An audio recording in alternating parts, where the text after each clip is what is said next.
Hello kittens! Today, let's explore some crazy ideas about what exactly happened in Layla's secret hideout after she put on the butterfly Miraculous. Theoretically, right after Layla attached the Miraculous, Kwame Nuru should have appeared, but we saw strange glowing and an anomaly, accompanied by levitation. An ordinary Kwame doesn't appear this way, and there's an interesting theory that Nuru revealed himself similarly to how Kwame, Tiki and Plag did. But why did he present himself to Layla in his open form and not as a cute Kwame? There's a probable explanation that the Miraculous stone was damaged during the battle with Bug Noir, which affected Nuru's essence. Such an impact could easily crack the Miraculous. In that episode, Bug Noir did not use the lucky charm power. Therefore, if the Miraculous was indeed damaged, it would remain so. If this is true, Layla faces serious danger without realizing it, likely not knowing about the previously damaged Peacock Miraculous and its consequences. Thus, Marinette's usual revenge might lead Layla to a forced search for her own cure. As we know, remedies are useless. The only way to get rid of the effects of a damaged Miraculous is by merging the miraculous stones of creation and destruction. Layla has an electronic version of the spellbook, and soon she would likely be able to fix the Miraculous, just as Gabriel did with the Peacock Miraculous. But realizing the negative effects of the damaged Miraculous will come too late. Natalie suffered from using the Peacock Miraculous for almost 4 seasons,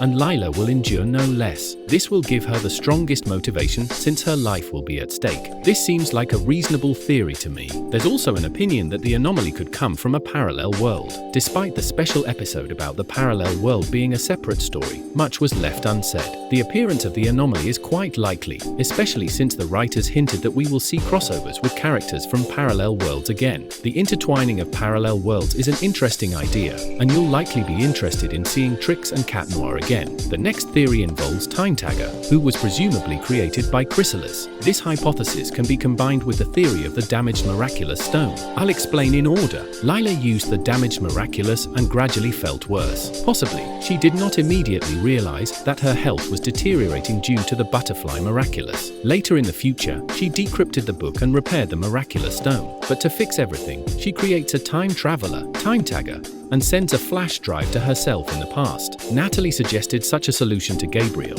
but he foolishly did not take the chance. Thus, the recipe for restoring the Miraculous stone was transferred before Layla's first transformation into Chrysalis. In the show, logic isn't always followed, with some moments remaining unresolved and illogical. For example, after Monarch was struck by Cataclysm, Ladybug couldn't do anything and told Cat Noir that she couldn't fix everything since Monarch took away the lucky charm. However, there were instances where she had to transform multiple times, and the last created lucky charm would effortlessly fix everything. If we recall the special episode about the parallel world, Trix was able to restore her and Cat Noir's health after dozens of created lucky charms and various transformations. In other words, she could transform back into Ladybug, summon a lucky charm, and fix everything, but she didn't do that. Maybe there's another logic to this. Perhaps she intentionally didn't fix things to weaken or even kill Monarch. As they say, all's fair in love and war. Of course, it's hard to imagine Marinette being so cruel to her enemy, but if we recall the final battle, there's some logic behind it. For instance, the moment when she wanted to use Cataclysm on Monarch, aiming at his heart. If not for the power of invulnerability,